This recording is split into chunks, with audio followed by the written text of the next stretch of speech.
இன்றைக்கு வரைக்கும் சங்கிகளால் தொட்டு பார்க்க முடியவில்லை என்றால் அது அண்ணா கொடுத்த தீர்க்க தரிசனம் திராவிட நாடுதான், தமிழ்நாடு. இதெல்லாம் நம்முடைய சீமானின் தம்பிகளுக்கு தெரியுமா என்றால் அவங்க எந்த பொய்யை பேசினாலும் விசிலடித்து மட்டுமே வாழுகிற விசிலடிச்சான் குஞ்சுகளாக இருக்கிறார். ஏன் நீ டாக்டருக்கு படிக்கிறாய், மாடு மேய்க்கவா என்று பேசுகிறார். நீ ஏன் டாக்டருக்கு போகிறாய், எல்லோரும் டாக்டர் ஆகிவிட்டால் யார் பேஷண்ட் என்று கேட்கிறார். நீயும் உன் தம்பிகளும் மொத்த மனநோயாளிகளாக இருக்கிற போது பேஷண்ட்களுக்கு பஞ்சம் வரப்போகிறது. நான் சமீபத்தில் அவர் பேச்சை பார்க்கிறேன். என் பாசத்திற்குரிய அண்ணன் தான். நாங்கள் நெருங்கி பழகியவர்கள், நெருங்கி ஒன்றாக உறவாடியவர்கள், ஒரே தட்டில் உணவருந்தியவர்கள். ஆனால் காலம் இப்படி ஒருவரை மாற்றி விடுகிற போது, நமக்குள்ளே இருந்த ஒரு நண்பர் மனப்பிரழ்ச்சியால் தவிக்கிற போது ஒன்று பரிதாபப்படுவோம், இல்லை என்றால் அவரை நல்ல மனநோய் மருத்துவமனையிலே சேர்த்து விடுவோம். அவர் இப்படித்தான் ஒரு இளைய தலைமுறையை அழித்துக் கொண்டிருக்கிறார். அவர் அழிக்கிற அந்த பார்வை தெரியாமல் கைதட்டி விசிலடிச்சான் குஞ்சுகளாக ஒரு இளைய தலைமுறை போய் கொண்டிருக்கிறது. இதை நாம் கண்டிக்க வேண்டிய இடத்தில் கண்டிக்க வேண்டிய பொறுப்பும் கடமையும் நம்மை போன்றவர்களுக்கு இருக்கிறது. விவாதத்திற்கு வந்தால் ஒட்டுமொத்த பொய்யை அண்ணனை போலவே உளறி கொட்டுவது, ஆதாரங்களை அடுக்கினால் ஏன் நீங்கள் அதை செய்யவில்லை, ஏன் இதை நீங்கள் செய்யவில்லை என்று பேசுகிறார்கள். இன்றைக்கு நியூயார்க் டைமிலே பேரறிஞர் அண்ணாவின் பேரன் முத்துவேல் கருணாநிதி ஸ்டாலினின் ஆட்சியை புகழ்ந்து நியூயார்க் டைம் எழுதி இருக்கிறது. என்ன சொல்லுகிறது?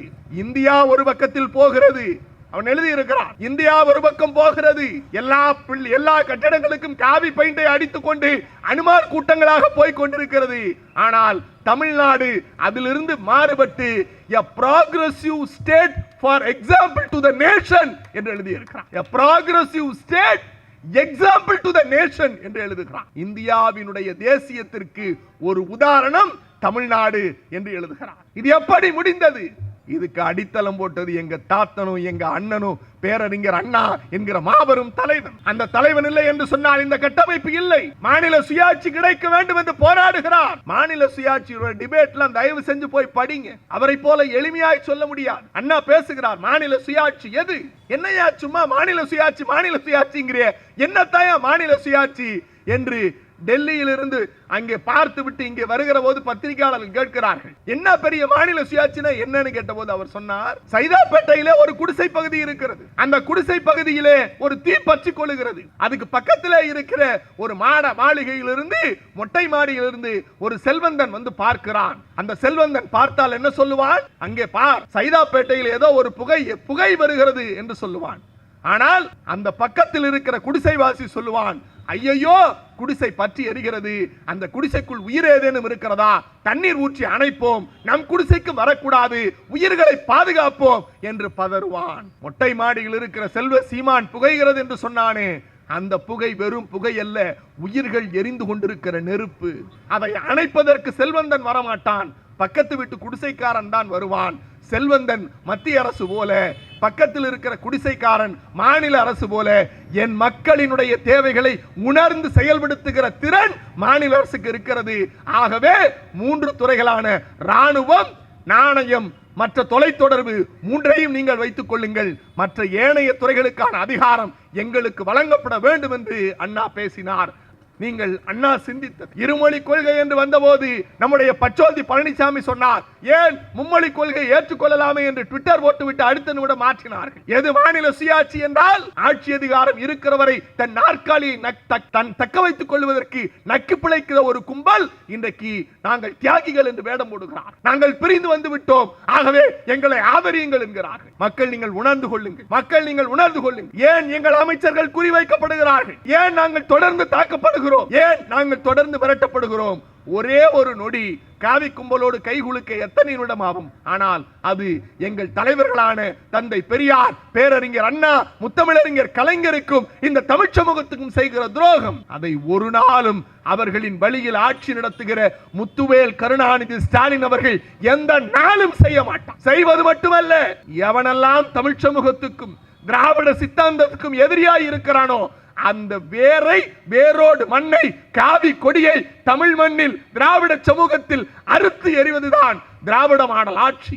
ராமனுக்கு விழா எடுத்தார்கள், அயோத்தியிலே கோயில் கட்டினார்கள். தமிழ்நாட்டில் இருக்கிற எல்லா சங்கி கூட்டமும் சொன்னது, வாசலிலே கோலம் போடுங்கள், விளக்கு ஏற்றுங்கள், கைதட்டுங்கள், ஹே ஜெய் ஸ்ரீராம் என்று சொல்லுங்கள் என்றெல்லாம் பேசினார். ஆனால் அவர் 22ஆம் தேதி அவர்கள் நடத்தினார்கள். ஜனவரி 25 தமிழ் கடவுளான முப்பாட்டனுக்கு தைப்பூச விழா. நான் அப்போது திண்டுக்கல்லிலே இருக்கிறேன். என்னால் உள்ளே நுழைய கூட முடியவில்லை. பழனிக்கு 8 லட்சம் பேர் வந்தான். பழனி கோவிலில் இருந்து யாரும் வாருங்கள் என்று கூப்பிடவில்லை, யாரும் கோலம் போடுங்கள் என்று சொல்லவில்லை, யாரும் அரோகரா என்று கத்துங்கள் என்று சொல்லவில்லை, யாரும் விளக்கேற்றுங்கள் என்று சொல்லவில்லை.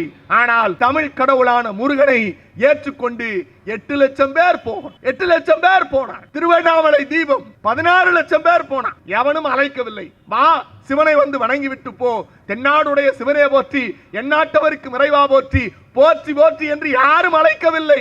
மக்களாய் போனார்கள், சிவனை வணங்கினார்கள், வந்தார்கள். ஏன் ராமனை புறக்கணித்தார்கள் தெரியுமா?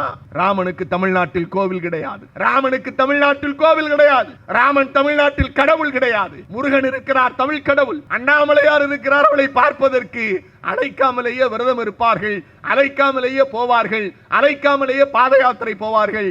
இந்த சங்கி கூட்டம் 3 ஆண்டுகளுக்கு முன்னால் இதே தைப்பூசத்தை கொண்டாடினார்கள். உங்களுக்கு நினைவு இருக்கிறதா? உங்களுக்கு நினைவு இருக்கிறதா? தமிழ்நாட்டு மக்களுக்கு நினைவூட்டுகிறேன். பிளாஸ்டிக் குச்சியில் பிவிசி பைப்ல பிளாஸ்டிக்ல அட்டை ஒட்டி இதுதான் முருகவேலுன்னு அக்கா வானதி சீனிவாசன்ல இருந்து ஆட்டுக்குட்டி அண்ணாமலையில இருந்து எல் முருகன் வரைக்கும் பிடிச்சிக்கிட்டு நின்னாங்க. என்னடா பிளாஸ்டிக்ல பிவிசில வேல் செஞ்சு பிடிச்சிருக்கீங்கன்னா நாங்க தைப்பூசத்தை கொண்டாடுறோம். ஏண்டா இந்த வருஷம் கொண்டாடலன்னா நாங்க ராமனுக்கு போயிட்டோம். அவ்வளவுதான் நண்பர்களே. பிப்ரவரி 3 பேரறிஞர் அண்ணா அவர்களினுடைய நினைவு நாள். தந்தை பெரியாரினுடைய விடயங்களை அண்ணன் சீனியரசு அவர்கள் அற்புதமாக உங்களிடத்திலே எடுத்து வைத்தார். நான் சமீப காலமாக விவாதங்களில் பங்கேற்கிற போது அண்ணா என்கிற அந்த பெயரை கேட்டால் சங்கிகள் ஒரு பக்கம் துடித்து போகிறார்கள். எம்மை வெறுப்பேற்றுவதாய் நினைத்து அண்ணாதுரை என்ன செய்தார், அண்ணாதுரை என்ன செய்தார், அண்ணாதுரை என்ன செய்தார் என்று நாங்கள் அன்போடு விழிக்கிற பேரறிஞர் அண்ணா என்கிற தமிழகத்தின் தலைமகனை அவர்கள் அண்ணாதுரை என்று விழித்து காட்டுவார்கள். அவர்களுக்கு நான் ஒரு செய்தி சொல்லுகிறேன். அண்ணா அவர்கள் காஞ்சி தேர்தலிலே போட்டியிடுகிற போது அண்ணாதுரை ஒரு வேசியின் மகன் என்று தட்டியிலே எழுதி கொண்டு போய் தெருமுக்கிலே மாட்டினார்கள். அண்ணாவிடத்திலே வந்து சொன்னார்கள், அண்ணா பாருங்கள், உங்கள் பெயரை இப்படி வேசியின் மகன் என்று எழுதியிருக்கிறார்கள், ரத்தம் கொதிக்கிறது, நாங்கள் அவர்களை போய் தாக்கட்டுமா என்று கேட்டபோது அவர் சொன்னார், தாக்குதல் எல்லாம் வேண்டாம், மாற்றான் தோட்டத்து மல்லிகைக்கு மனம் உண்டு. அவர்கள் எழுதி வைத்திருக்கிற தட்டிக்கு பக்கத்தில் ஒரு லாந்தர் விளக்கை கொண்டு போய் மாட்டுங்கள், அதுதான் நீங்கள் எனக்கு செய்கிற நன்றி கடன் என்று சொல்லி அன்றைக்கு கோபப்பட்ட தோழர்களை பார்த்து லாந்தர் விளக்கை மாட்ட சொன்னவர் தான் பேரறிஞர் அண்ணா. அண்ணா என்கிற ஒரு சாதாரண சாமானியன் காஞ்சிபுரத்திலே எங்கோ ஒரு மூலையில் பிறந்து தமிழ்நாட்டின் அடையாளம் எதுவென்று சொன்னால் அவர் பேரறிஞர் அண்ணா என்கிற அந்த ஆளுமையைத்தான் இன்றைக்கு நாம் குறிக்கிறோம். அண்ணா அவர்களினுடைய படைப்பு, அண்ணா அவர்களுடைய இலக்கியம், அண்ணா அவர்களுடைய சொற்பொழிவு, நாடாளுமன்ற உரை, சட்டமன்ற உரை, அவர் எழுதிய தம்பிக்கு கடிதம், இப்படி வடிவமைத்துக் கொண்டே போனால் அண்ணா என்கிற ஒரு மாமனிதன் இந்த தமிழ் இனத்திற்காய், இந்த திராவிட பெருஞ்சமூகத்திற்காக தன்னையே ஆகுதியாக்கி கொண்ட ஒரு மாபெரும் தலைவனினுடைய நினைவு நாள். ஏன் தந்தை பெரியார் 50, பேரறிஞர் அண்ணா 55 என்று கொண்டாடுகிறோம்? நினைவு நாளில் அவரை ஏன் நினைவு கூறுகிறோம் என்று சொன்னால், இந்த இருவரும் தலைவர்கள் இந்த தமிழ் சித்தாந்தத்தை, திராவிட பேரியக்கத்தை கட்டியமைக்கவில்லை என்று சொன்னால் இந்நேரம் நாம் எல்லோரும் உத்தரப்பிரதேசத்திற்கு வேலை பார்ப்பதற்கு போய்கொண்டிருப்போம். ஆனால் தந்தை பெரியாரும் பேரறிஞர் அண்ணாவும் முத்தமிழறிஞர் டாக்டர் கலைஞரும் வடிவமைத்து கொடுத்த பாதையில் ஊப்பியில் இருக்கிறவர்கள் இங்கே வேலைக்கு வருகிறார்கள். ஊப்பியில் இருக்கிறவர்கள் இங்கே வேலைக்கு வருகிறார்கள். நான் வேலைக்கு வருவதை குறை சொல்லவில்லை. ஆனால் பேரறிஞர் அண்ணா ஒரு தத்துவத்தை வடிவமைத்தார். அவர் ஒரு தத்துவத்தை வடிவமைத்தார். மொழி, இனம், நாடு, இந்த மூன்றையும் அவர் வடிவமைத்த சித்தாந்தம் என்பது உலகத்தில் வேறு எந்த தலைவனாலும் வடிவமைக்க முடியாது. தந்தை பெரியார் சிந்தித்தார், தந்தை பெரியார் சிந்தித்தார், செயல்படுத்தினார். ஆனால் அரசியல் போக்கில் அவர் காலெடுத்து வைக்கவில்லை. ஆனால் தந்தை பெரியார் சிந்தித்ததை, தந்தை பெரியார் வடிவமைத்ததை அரசியலாக்கி சட்டப்பூர்வமாக்கி அதை அந்த பலனை நமக்கெல்லாம் சட்டப்பூர்வமாக பெற்றுக் கொடுத்தவர் யார் என்று சொன்னால் அவர் பேரறிஞர் அண்ணாவை தவிர வேறு எந்த தலைவரும் இருக்க முடியாது. அண்ணாவினுடைய வரலாற்றை படியுங்கள் நண்பர்களே. அண்ணாவினுடைய பேச்சு ஒரு அறிவு கொடை, அண்ணாவினுடைய எழுத்து ஒரு அறிவு கொடை, தம்பிக்கு அவர் எழுதிய கடிதங்கள் அறிவு சுரங்கம். உட்கார்ந்த இடத்தில் கொண்டே உலக இலக்கியங்களை உலக வரலாற்றை அப்படியே தன் தம்பிமார்களுக்கு கடித இலக்கியத்தை உலகத்தில் முதலில் தொடுத்தது பேரறிஞர் அண்ணா என்பதுதான் உண்மை. அண்ணா எழுதிய கடிதத்தை படிப்பதற்கு தம்பிமார்கள் துடித்தார்கள். அவர் சொற்பொழிவை கேட்பதற்கு ஏங்கினார்கள். அவர் சொற்பொழிவு என்றவுடன் எனக்கு நினைவுக்கு வருகிறது, இந்திய ஆதிக்கம், இந்திய எதிர்ப்பு போர் நடைபெற்றுக் கொண்டிருக்கிற சூழலில் திருச்சியிலிருந்து மறைமலையடிகளார் கியாப்ப விஸ்வநாதம் பிள்ளை தந்தை பெரியார் தலைமையில் பட்டுக்கோட்டை அழகிரி ஒரு பெரிய நீண்ட நெடிய பயணத்தை மேற்கொள்ளுகிறார். 42 நாள் அந்த பயணத்தில் கல்லடி சொல்லடி எல்லாம் படுகிறார்கள். அப்படிப்பட்டு பயணித்து வருகிற போது சென்னையில் பட்டுக்கோட்டை அழகிரி பேசுகிறார். நான் பேசுகிற கடைசி கூட்டம் இதுதான். எலும்புரிக்கினோ என்னை உள்ளிலிருந்து அரித்துக் கொண்டிருக்கிறது. நான் இருப்பேனோ இல்லவோ தெரியாது. ஆனால் என் மொழிக்கு ஏதேனும் பங்கம் வந்து விட்டால் என் உயிரையும் ஆகுதியாக தருவதற்கு நான் தயாராக இருக்கிறேன் என்று பட்டுக்கோட்டை அழகிரி முழங்குகிறார். அந்த கூட்டத்திற்கு பேரறிஞர் அண்ணா தாமதமாக வருகிறார். அண்ணா அழகிரியை பார்க்க வேண்டும் என்று எத்தனைப்பில் ஓடி வருகிறார். எப்படி நாம் உறவு முறையோடு இருந்திருக்கிறோம். அண்ணா வந்தார், தாமதமாக வந்தார். பட்டுக்கோட்டை அழகிரி தன் உடல் நலிவுற்ற காரணத்தினால் விரைவாகவே மேடையை விட்டு விலகுகிறார். எழும்பூர் ரயில் நிலையத்திலே தஞ்சாவூருக்கு ரயில் ஏறுகிறார். அண்ணா ஓடி வந்து அழகிரியை பார்க்க எத்தனிக்கிற போது அழகிரி இல்லை. அண்ணா பேசினார். அண்ணா இப்படித்தான் பேசினார்.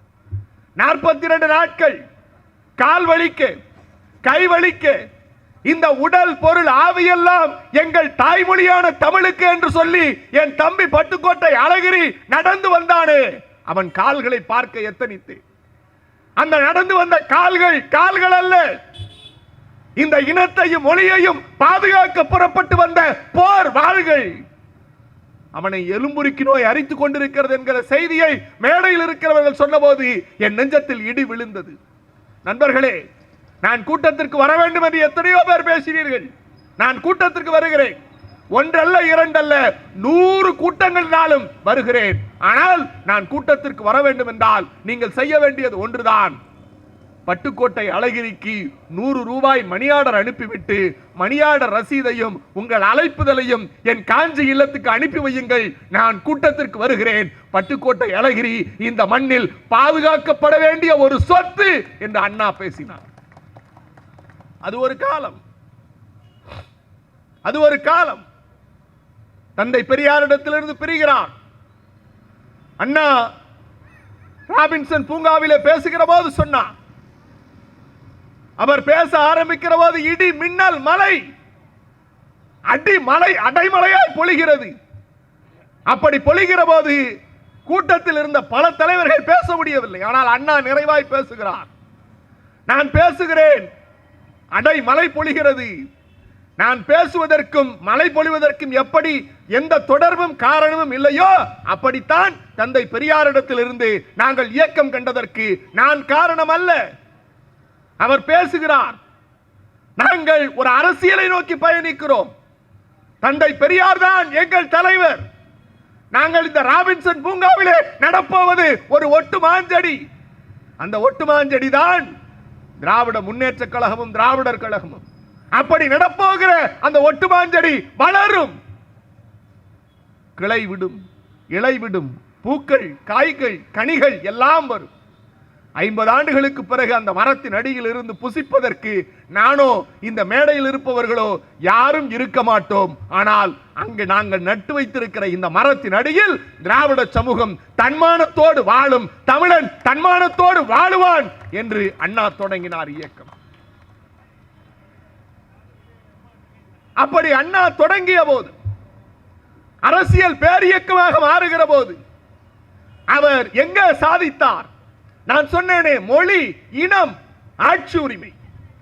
மொழி என்று வருகிற போது அண்ணாவினுடைய நாடாளுமன்ற பேச்சை எல்லா தம்பிமார்களும் தெரிந்து வைத்திருக்க வேண்டும். மதத்திற்கென்று ஒரு கட்சி இருக்கிறது, சாதிக்கென்று ஒரு கட்சி இருக்கிறது. இன்னும் சொல்ல போனால் திரள் நிதி பெறுவதற்கு ஒரு கட்சி என்கிற பெயரில் ஒரு குழு கூட இருக்கிறது. மதத்திற்கும் சாதிக்கும் பொட்டி வாங்குவதற்கும் அடிமையாய் இருப்பதற்கும் ஒரு கட்சி இருக்கிறது. ஆனால் தமிழன் தன்மானத்தோடு நெஞ்சை நிமர்த்தி, நான் எவனுக்கும் அடிமை இல்லை, நான் யாரையும் அடிமைப்படுத்துவதில்லை, மானமும் அறிவும் மனிதனுக்கு அழகென்று சொல்லி, இதோ பார், திராவிட சித்தாந்தத்தில் உயர்ந்து நிற்கிறோம், இது சமூக நீதிக்கான கட்சி என்று சொல்லுகிற ஒரே திறன் திராவிட முன்னேற்ற கழகத்திற்கு உண்டு. அந்த இயக்கத்தை வடிவமைத்தவர் பேரறிஞர் அண்ணா.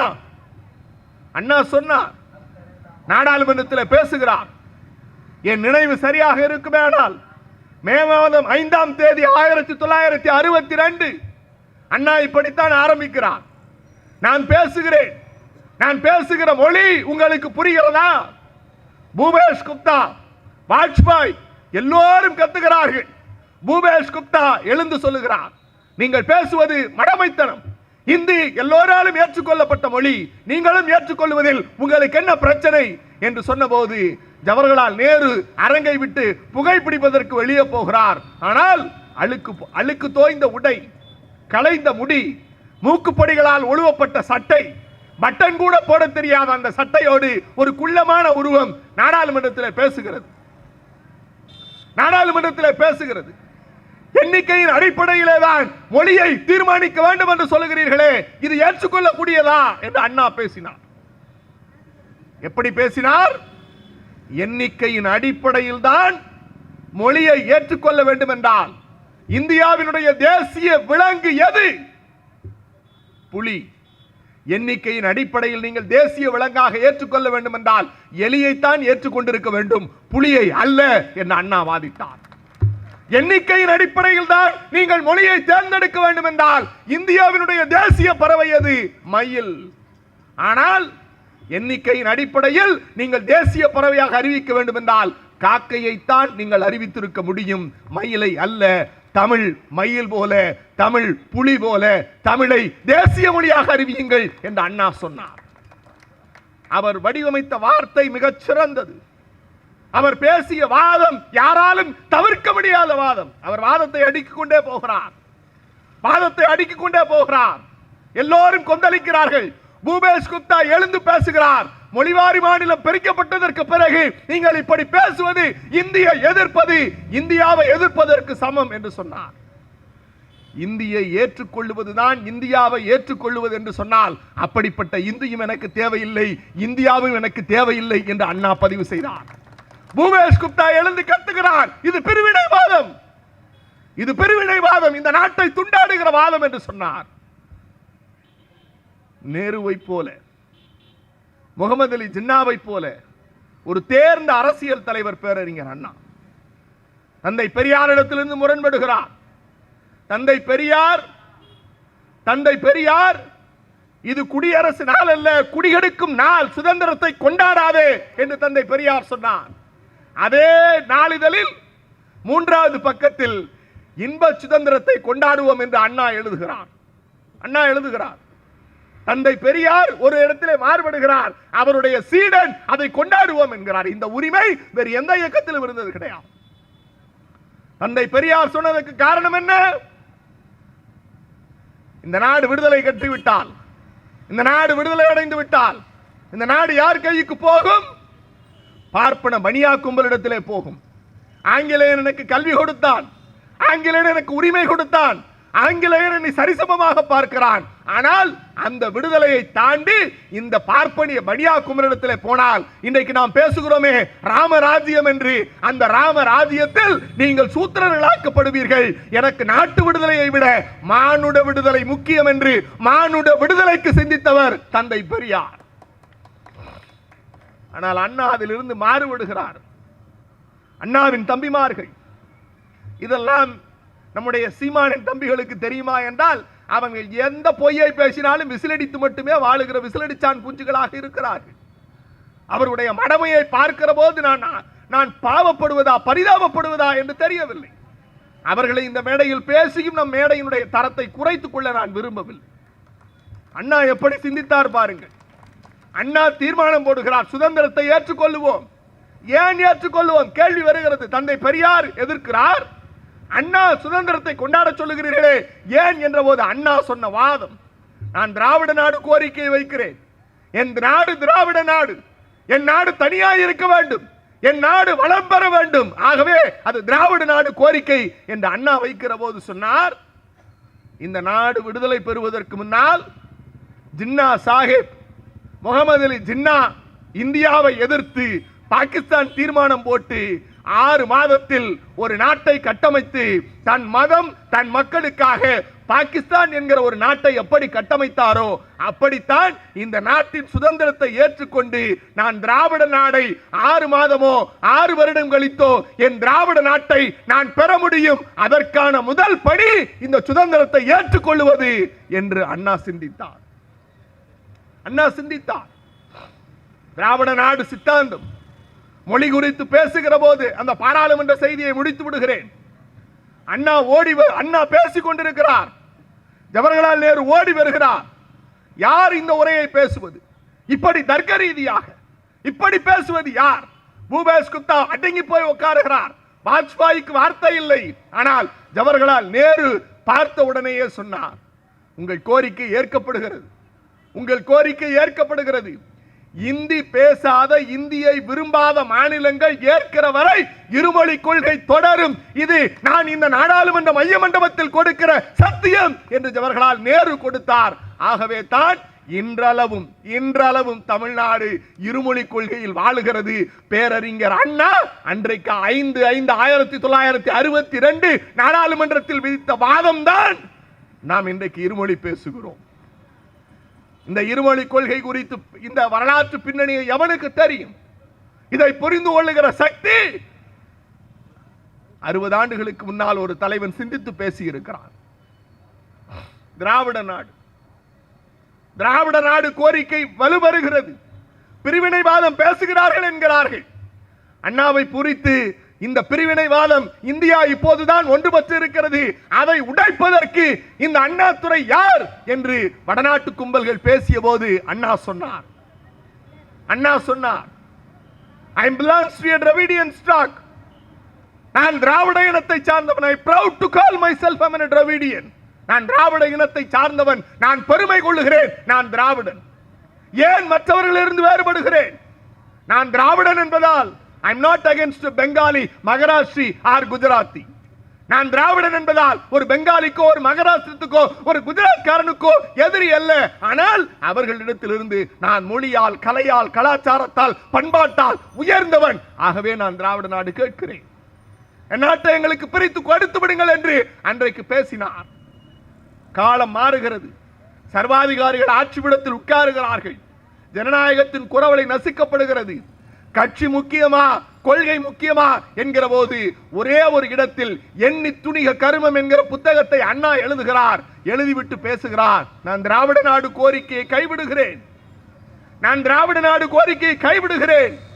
அன்றைக்கு அந்த கோரிக்கையை அவர் கைவிடவில்லை என்றால் திராவிட முன்னேற்ற கழகமோ இந்த திராவிட பெருஞ்சமூகம் கல்வி அறிவு பெற்று இந்த அளவு உயர்ந்திருக்காது நண்பர்களே. அந்த இடத்தில் சொன்னார், நான் திராவிட நாடு கோரிக்கையை கைவிடுகிறேன். ஆனால் அதற்கான காரணங்கள் அப்படியே இருக்கிறது என்று பேரறிஞர் அண்ணா சொன்னார். திராவிட நாடு தானே உங்களுக்கு பிரச்சனை. ஒரு குஜராத்காரன் என்ன சொல்லுவான்? என் மாநிலம் குஜராத் என்று சொல்லுவான். ஒரு பீகார்காரன் என்ன சொல்லுவான்? என்னுடைய மாநிலம் பீகார் என்பான். ஒரு அசாம் மாநிலத்தை சார்ந்தவன் என்ன சொல்லுவான்? என் மாநிலம் அசாம் என்பான். அண்ணா பெயர் வைக்கிறார், தமிழ்நாட்டிற்கு தமிழ்நாடு என்று பெயரிட்டார். திராவிட நாடுதான் தமிழ்நாடு.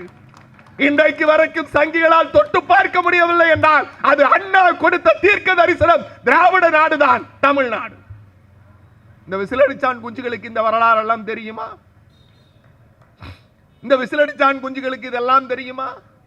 ஏன் நீ டாக்டருக்கு படிக்கிறாய்?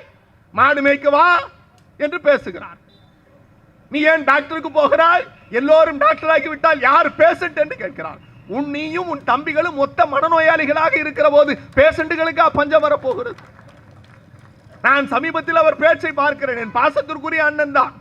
நாங்கள் நெருங்கி பழகியவர்கள், நெருங்கி ஒன்றாக உறவாடியவர்கள், ஒரே தட்டில் உணவருந்தியவர்கள். ஆனால் காலம் இப்படி ஒருவரை மாற்றி விடுகிற போது, நமக்குள்ளே இருந்த ஒரு நண்பர் மனப்பிரழ்ச்சியால் தவிக்கிற போது ஒன்று பரிதாபப்படுவோம், இல்லை என்றால் அவரை நல்ல மனநோய் மருத்துவமனையிலே சேர்த்து விடுவோம். அவர் இப்படித்தான் ஒரு இளைய தலைமுறையை அழித்துக் கொண்டிருக்கிறார். அவர் அழிக்கிற அந்த பார்வை தெரியாமல் கைதட்டி விசிலடிச்சான் குஞ்சுகளாக ஒரு இளைய தலைமுறை போய்க் கொண்டிருக்கிறது. இதை நாம் கண்டிக்க வேண்டிய இடத்தில் கண்டிக்க வேண்டிய பொறுப்பும் கடமையும் நம்மை போன்றவர்களுக்கு இருக்கிறது. விவாதத்திற்கு வந்தால் ஒட்டுமொத்த பொய்யை அண்ணனை போலவே உளறி கொட்டுவது, ஆதாரங்களை அடுக்கினால் ஏன் நீங்கள் அதை செய்யவில்லை, ஏன் இதை நீங்கள் செய்யவில்லை என்று பேசுகிறார்கள்.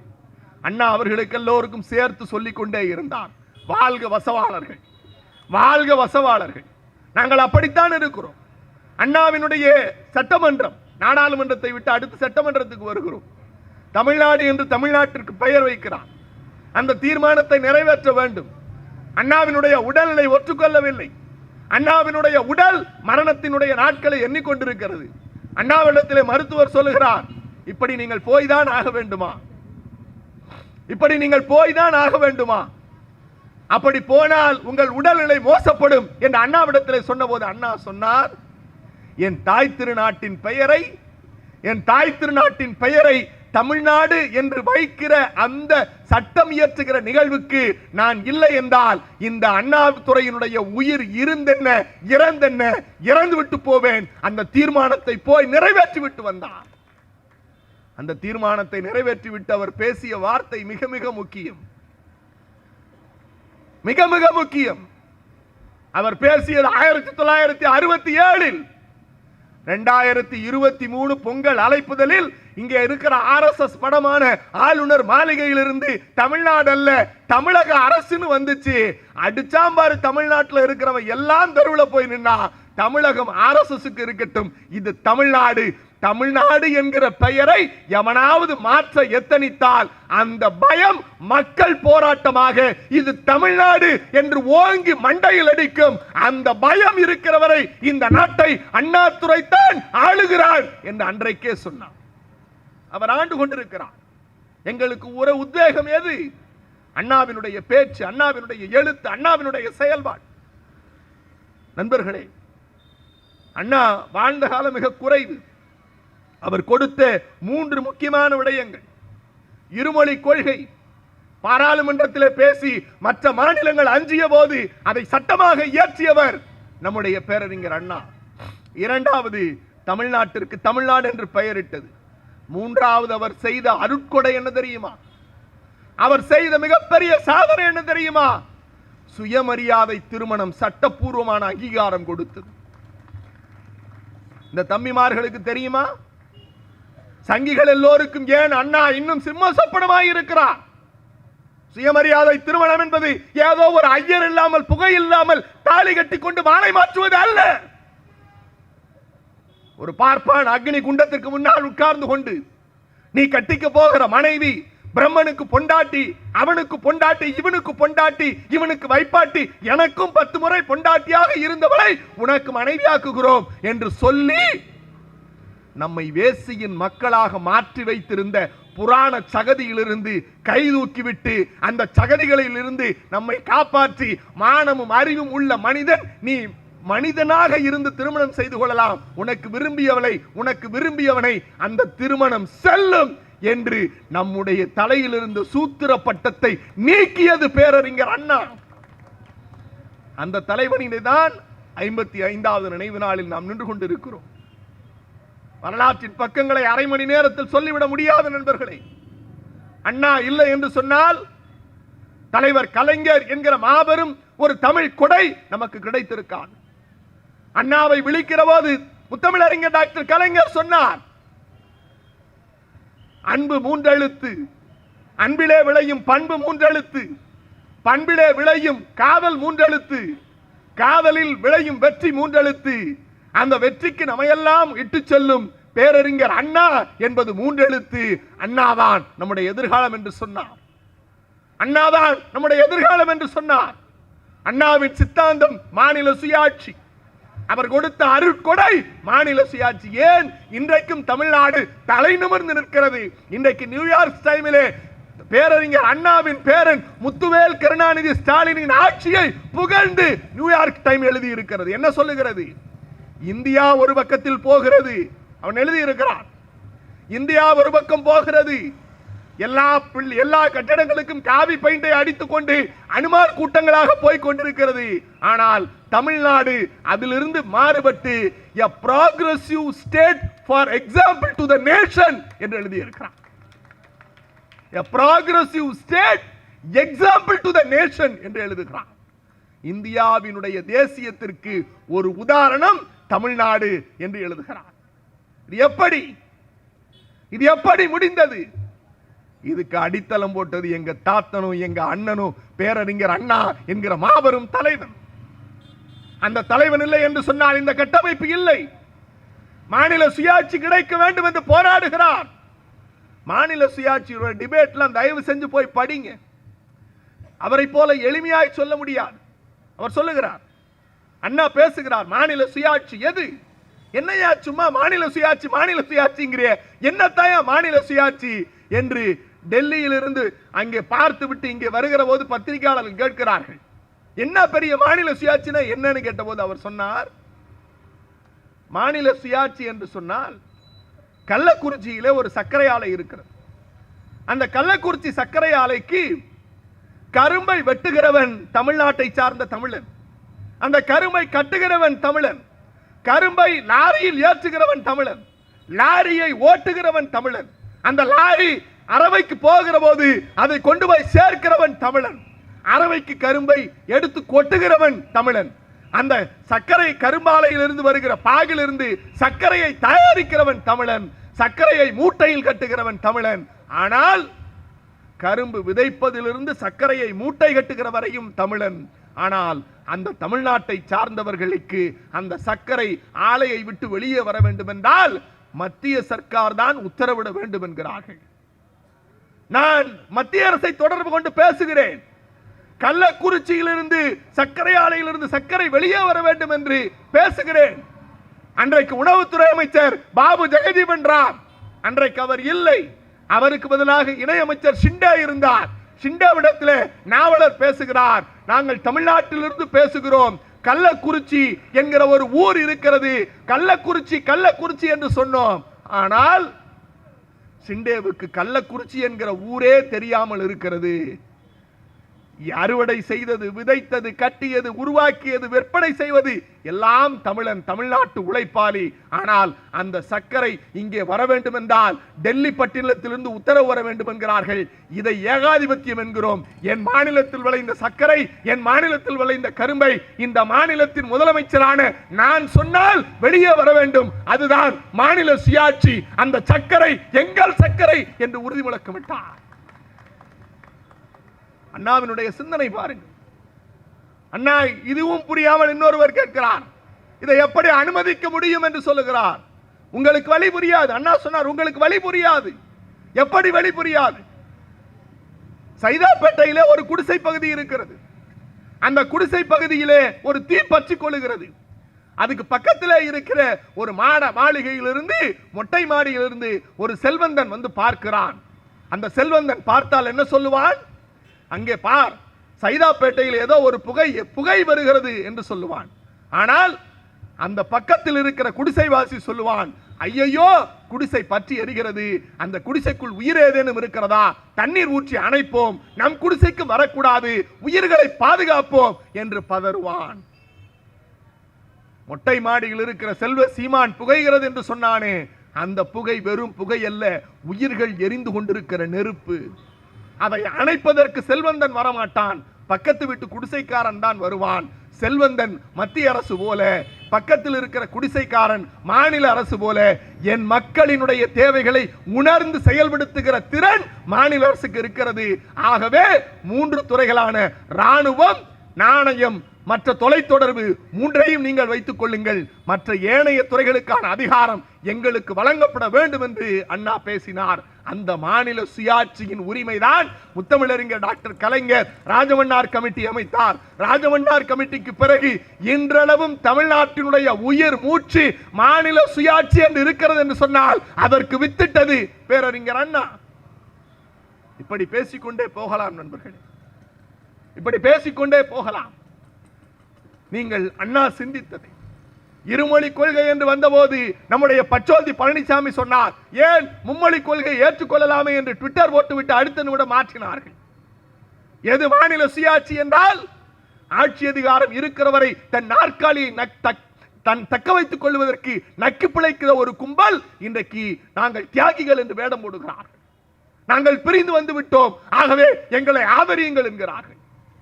மக்கள் நீங்கள் உணர்ந்து கொள்ளுங்கள், மக்கள் நீங்கள் உணர்ந்து கொள்ளுங்கள். ஏன் எங்கள் அமைச்சர்கள் குறிவைக்கப்படுகிறார்கள்? ஏன் நாங்கள் தொடர்ந்து தாக்கப்படுகிறோம்? ஏன் நாங்கள் தொடர்ந்து விரட்டப்படுகிறோம்? ஒரே ஒரு நொடி காவி கும்பலோடு கைகுலுக்க எத்தனை நிமிடம் ஆகும். ஆனால் அது எங்கள் தலைவர்களான தந்தை பெரியார், பேரறிஞர் அண்ணா, முத்தமிழறிஞர் கலைஞருக்கும் இந்த தமிழ் சமூகத்துக்கும் செய்கிற துரோகம். அதை ஒரு நாளும் அவர்களின் வழியில் ஆட்சி நடத்துகிற முத்துவேல் கருணாநிதி ஸ்டாலின் அவர்கள் எந்த நாளும் செய்ய மாட்டார். செய்வது மட்டுமல்ல, எவனெல்லாம் தமிழ் சமூகத்துக்கும் திராவிட சித்தாந்தத்துக்கும் எதிரியாய் இருக்கிறானோ அந்த வேரை, வேரோடு மண்ணை, காவி கொடியை தமிழ் மண்ணில் திராவிட சமூகத்தில் அறுத்து எறிவதுதான் திராவிட மாடல் ஆட்சி. அந்த ஆட்சியை வழங்கிக் கொண்டிருக்கிற முதலமைச்சர் நாடாளுமன்ற தேர்தலை சந்திக்க இருக்கிறார். நான் கடவுள்கள் குறித்து அதிகம் பேசுவதில்லை, ஏனென்றால் நான் ஒரு அரசியல் கட்சியில் இருக்கிறவன். ஆனாலும் ஒரு செய்தியை சொல்லி முடிக்கிறேன். ராமனுக்கு விழா எடுத்தார்கள், அயோத்தியில கோயில் கட்டினார்கள். தமிழ்நாட்டில் இருக்கிற எல்லா சங்கி கூட்டமும் சொன்னது, வாசலிலே கோலம் போடுங்கள், விளக்கு ஏற்றுங்கள், கைதட்டுங்கள், ஹே ஜெய் ஸ்ரீராம் என்று சொல்லுங்கள் என்றெல்லாம் பேசினார்கள். ஆனால் அவர் 22ஆம் தேதி அவர்கள் நடத்தினார்கள். ஜனவரி 25 தமிழ் கடவுளான முப்பாட்டனுக்கு தைப்பூச விழா. நான் அப்போது திண்டுக்கல்லிலே இருக்கிறேன். என்னால் உள்ளே நுழைய கூட முடியவில்லை. பழனிக்கு 8 லட்சம் பேர் வந்தான். பழனி கோவிலிருந்து யாரும் வாருங்கள் என்று கூப்பிடவில்லை, யாரும் கோலம் போடுங்கள் என்று சொல்லவில்லை, யாரும் அரோகரா என்று கத்துங்கள் என்று சொல்லவில்லை, யாரும் விளக்கேற்றுங்கள் என்று சொல்லவில்லை. ஆனால் தமிழ் கடவுளான முருகனை ஏற்றுக்கொண்டு 8 லட்சம் பேர் போகணும். 8 லட்சம் பேர் போனார். திருவண்ணாமலை தீபம் 16 லட்சம் பேர் போனார். எவனும் அழைக்கவில்லை. வா சிவனை வந்து வணங்கி விட்டு போ, தென்னாடுடைய சிவனே போற்றி, எந்நாட்டவருக்கு நிறைவா போற்றி, போற்றி போற்றி என்று யாரும் அழைக்கவில்லை. மக்களாய் போனார்கள், சிவனை வணங்கினார்கள், வந்தார்கள். ஏன் ராமனை புறக்கணித்தார்கள் தெரியுமா? ராமனுக்கு தமிழ்நாட்டில் கோவில் கிடையாது. ராமனுக்கு தமிழ்நாட்டில் கோவில் கிடையாது. ராமன் தமிழ்நாட்டில் கடவுள் கிடையாது. முருகன் இருக்கிறார், தமிழ் கடவுள். அண்ணாமலையார் இருக்கிறார், அவளை பார்ப்பதற்கு அழைக்காமலேயே விரதம் இருப்பார்கள், அழைக்காமலேயே போவார்கள், அழைக்காமலேயே பாத யாத்திரை போவார்கள். இந்த சங்கி கூட்டம் 3 ஆண்டுகளுக்கு முன்னால் இதே தைப்பூசத்தை கொண்டாடினார்கள். உங்களுக்கு நினைவு இருக்கிறதா? உங்களுக்கு நினைவு இருக்கிறதா? தமிழ்நாட்டு மக்களுக்கு நினைவூட்டுகிறேன். பிளாஸ்டிக் குச்சியில் பிவிசி பைப்புல பிளாஸ்டிக்ல அட்டை ஒட்டி இதுதான் முருகவேலுன்னு அக்கா வானதி சீனிவாசன்ல இருந்து ஆட்டுக்குட்டி அண்ணாமலையில இருந்து எல் முருகன் வரைக்கும் பிடிச்சிக்கிட்டு நின்னாங்க.